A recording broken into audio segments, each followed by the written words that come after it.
Assalamualaikum. This is a short video about one of my loving bird, the one and only loving bird, Kaku the cockatiel.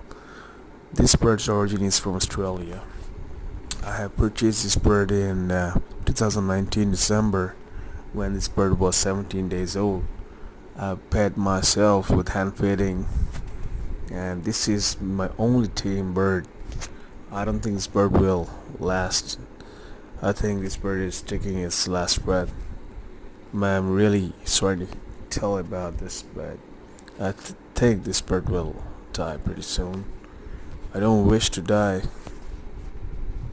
but that is something every living soul will come across, and I have been trying my best to make it alive, but I don't think this bird will last. But I'm gonna miss you, Kaku.